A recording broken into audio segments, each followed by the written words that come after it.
what, there's too many white people at my school? Being 7 and short, everything's much bigger than you. This threw our town into a panic, because that meant that there were cultists out there.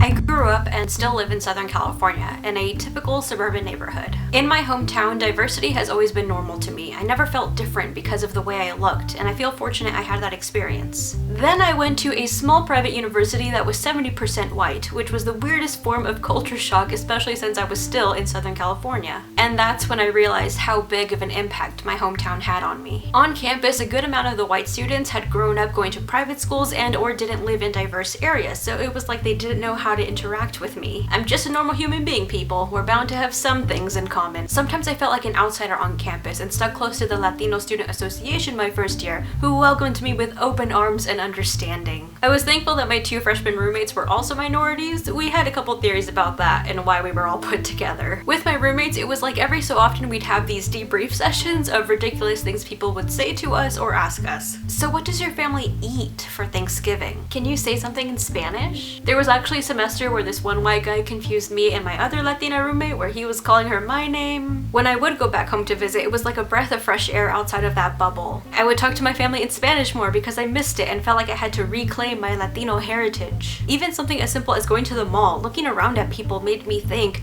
I've missed diversity. Seeing diversity be normal again made me happy, and I didn't have that anxious feeling that I would be treated differently just because of how I looked. I didn't really discuss it with friends or family at home because it felt weird to complain about, what, there's too many white people at my school? The experience felt difficult and useless to explain, especially when college seemed to be going smoothly for everyone else. It made me all the more grateful for where I grew up and the people around me. The people who taught me I can be proud of my heritage and not feel like I have to hide it. I felt a deeper sense of appreciation for my hometown because I learned that just because I don't have the same color skin as you doesn't automatically mean we have nothing in common. Just because I'm a person of color doesn't mean I should be labeled different.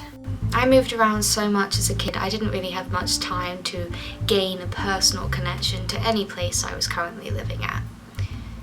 Except one place, my grandmother's town, in France, Bergerac. Unlike grubby old England, where strangers would awkwardly bow out if you tried to attempt a conversation with them, in my grandmother's town, if you were a stranger, you were expected to get to know each other. So I was already convinced that my grandmother's town was pretty magical, and I enjoyed every time I went there. But it wasn't nearly as magical until my grandmother took me to the Harvest Festival, where the townspeople would pray for a good harvest this year. They would celebrate with drinks and food and dancing. I remember 3 long tables in the courtyard, and there just being mountains and mountains of food everywhere I looked, but you know, being 7 and short, everything's much bigger than you. But then I hear music in the distance. There were townspeople that were dressed as elves, and I don't mean costumes that you can get just down the shop, you know. These costumes were clearly cared for throughout the months leading up to the Harvest Festival. Some had ivy going down their chests, others had like furry coats, and I believe there was one man that had goat legs. You know, being so young at that time, I felt like I was seeing magic right before my eyes for the first time. But then I see her, this elf woman who was about 20 years old at the time, I think, and she had the longest blonde curly hair. It looked like starlight, it was so light. She crawled against the cobble courtyard until she was at the same eye level as me, and she looked at me curiously, like this was the first time she had ever seen a human child before. She would stroke my face and weave her fingernails through my hair, and I was just so taken in by her performance. And then she did something that I will never forget. She took my face in her hands and she brought me forward and gently dabbed a kiss right on my nose. And just like that, she cartwheeled away, leaving me to feel my nose as it was tingling, and I was convinced that perhaps fairy dust had been left behind. I was just a starstruck girl that watched the Goonies and Indiana Jones. I was convinced that her kiss was a sign that I was destined for more, that I was about to go on a great adventure and save some elf kingdom and maybe gain some treasure along the way. That night, I went home and I packed a bag and I waited on my bed, waiting for her to come and collect me and to take me on this magical journey that I had only seen in films and read about in books. Needless to say, she didn't come. Basically, I was the original Amy Pond. When I woke up in the normal, boring, real world, I was a bit disheartened and a touch bit heartbroken. So since then, I've got into writing and now filmmaking. I want everyone to feel that magic again and not just wait around waiting for some elf queen to come and collect you, because it's not gonna happen. You've got to go out and look for your own adventures.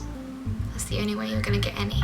When I was about 8 years old, my mom and my dad called my brother, my sister, and myself into the living room to tell us that a young girl, a teenager, had been found hanged. She was a student at the high school. I'd never met this person, but I think for a lot of parents, that sort of thing hits very, very close to home. Now, the police had done a fairly thorough investigation, and my mom was the crime reporter at the time. And so she had a direct line of communication with Police Chief Treshik, who's in charge of the investigation. And when they concluded, they came to the decision that this girl who'd been found hanging from a tree by a noose that had been fashioned had been sacrificed to the Dark Lord Satan by cultists.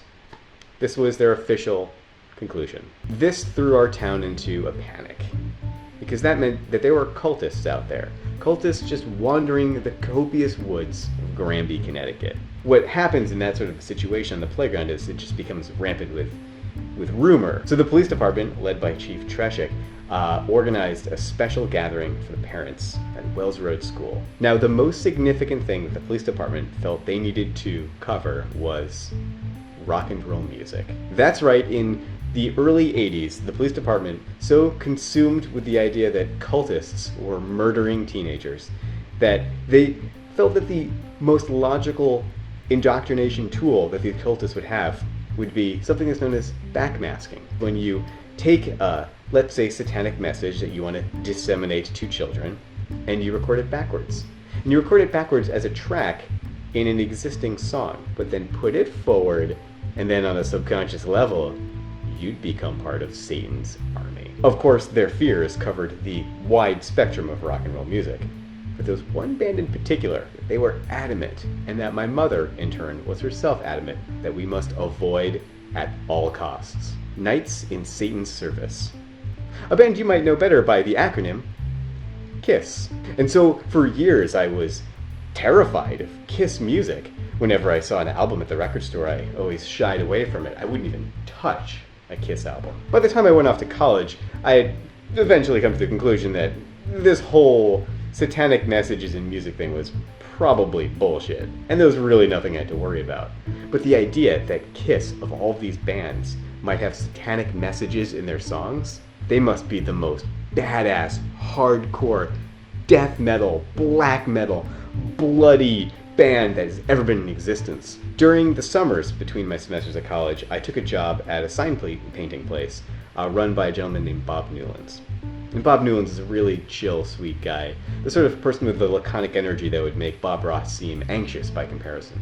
He listened to classic rock radio stations, primarily the sorts that would play, Chicago, or the Eagles, or the Cars. And one day, while I was helping him paint a giant hamburger sign as he put a gorgeous and perfect pinstripe around the edge, what should come on the radio but the following phrase: "I want to rock and roll all night and party every day."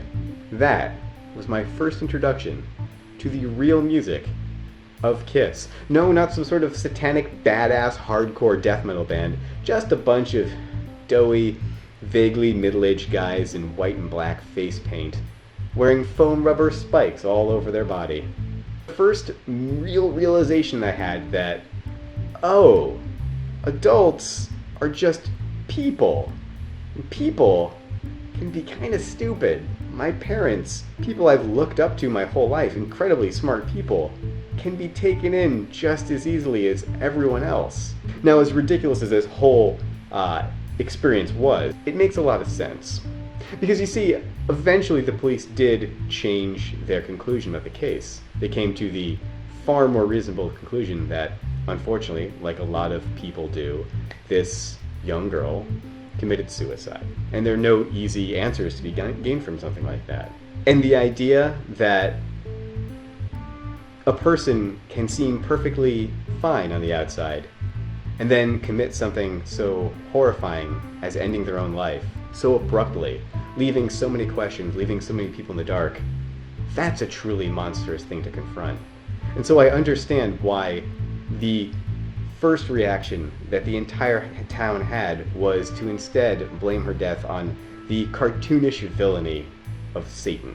All of these years later hit particularly close to home because, and I don't like to talk about this, and I've done this in very few storytelling performances, but my mom took her own life about 6 years ago. And we faced a similar dilemma of trying to answer the question, why?